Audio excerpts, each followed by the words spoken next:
그렇게 거짓을 일으키를 좋아. 거짓을. 그래서 이번에 선거가 이렇게 되는 거야.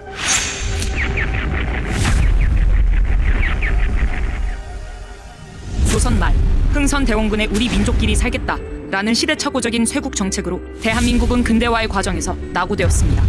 그 결과 1910년 한일 병합이 되어 36년 동안 일본의 나라를 빼앗기게 되었습니다.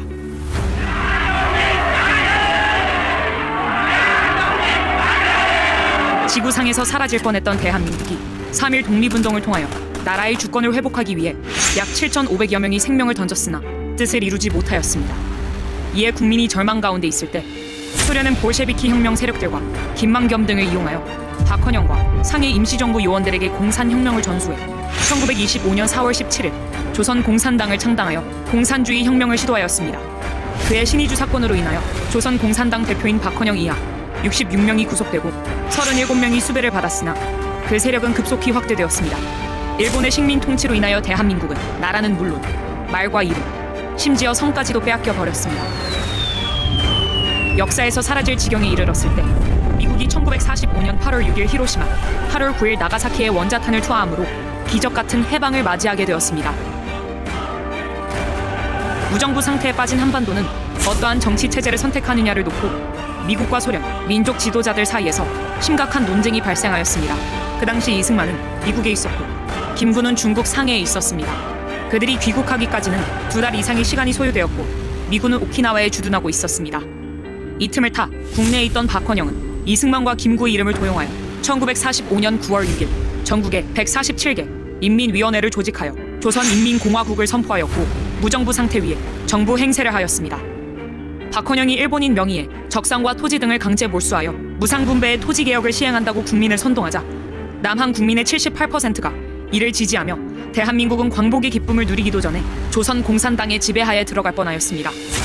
이승만은 유엔과 미국의 협조를 받아 1948년 5월 10일 선거 가능한 지역에 대하여 먼저 총선을 시행하므로 1948년 8월 15일 대한민국이 건국되었습니다. 박헌영과 남로당은 총선을 방해하기 위해 대구 10월 폭동, 제주 4.3 폭동, 여수 반란 사건을 일으켰으나 이승만 대통령은 좌우 합작을 주장한 미소 공동회의를 제압하고 자유민주주의, 자유시장경제, 한미동맹, 기독교 입국론에 대한민국 4대 건국 기둥을 세우게 되었습니다. 그 틀 위에서 4.19와 박정희 대통령의 새마을 운동을 거쳐 전쟁으로 폐허된 대한민국을 재건함으로 민주화를 지나 세계 경제 10위권의 중심에 서 있는 자랑스러운 대한민국을 우리가 누리게 되었습니다. 반면 북한은 사회주의, 공산주의, 사회통제경제, 조중독립, 주사파를 종교로 만들어 조선민주주의 인민공화국을 건설했습니다. 김일성은 소련과 중국을 등에 업고 유엔의 결의와 온 민족의 염원을 무시하고 1948년 8월 25일 북한 자체 선거를 통하여 조선민주주의 인민공화국을 수립하였고 남한의 남로당과 공산주의자들을 선동하여 무장폭동을 일으켰습니다. 북한은 1950년 6월 25일 11만 명의 병력과 240대의 전차를 앞세워 전면 남침하였습니다. 4일 만에 국군 4만 4천여 명을 살해하고 서울을 점령하는 등 이 땅에 500여만 명을 희생시켰습니다. 그들은 공산주의, 통제경제, 조중동맹을 선택했으나 79년이 지난 오늘날 국제사회에서 인간이 살 수 없는 폐륜국가로 전락하였습니다.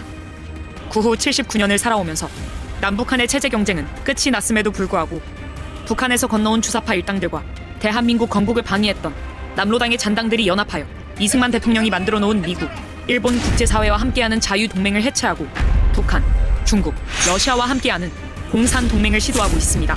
그리고 마침내 윤석열 대통령까지 탄핵하려 하는 마지막 행동을 하고 있습니다.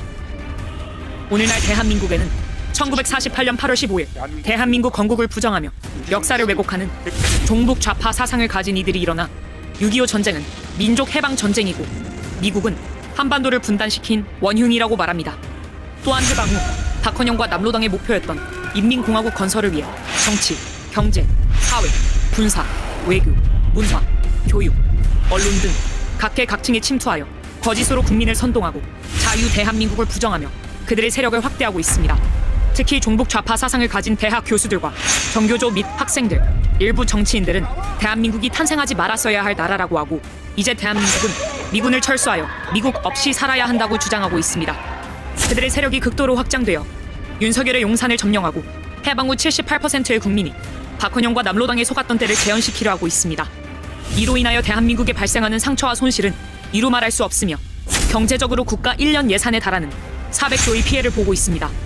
그들은 가정과 학교, 사회와 국가를 분열시켜 선진국가 자유통일로 가는 길을 가로막고 대립과 반목을 조장하므로 국가와 사회의 혼란과 갈등을 조성하고 있으며 마침내 대한민국을 해체하고 북한으로 가려고 하는 행위를 노골적으로 추진하고 있습니다.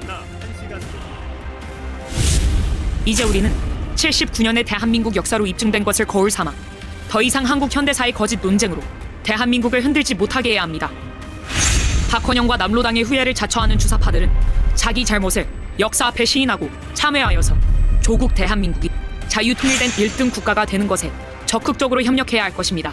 만일 주사파 일당들이 자신의 잘못된 주체 사상을 포기하지 않고 국민 속에 숨어 대한민국의 발전을 방해하며 주사파 운동을 계속한다면 대한민국은 결코 당신들을 좌시하지 않을 것입니다.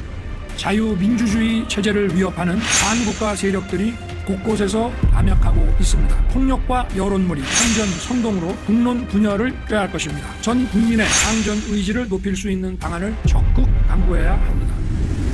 대한민국 국민 여러분, 대한민국이 자유통일과 세계 속의 선진국가가 되기 위해서는 문재인과 이재명을 속히 처벌하고 주사파를 척결하여 이승만 대통령이 만들어 놓은 헌법과 4대 건국 기둥을 바로 세워야 할 것입니다. 이 일을 진행하기 위하여 진통이 있을 수 있으며 걱정스러운 일도 일어날 수 있습니다. 그러나 우리는 반드시 한 뜻과 한 마음으로 뭉쳐 이를 극복해야 합니다. 대한민국은 앞으로 나타날 영광을 위하여 그리고 국민 소득 5만 불, 자유통일 국가, 복지 국가, 세계 인류 국가가 되기 위하여 정체성을 확립하고 그 책임과 의무를 다해야 할 것입니다.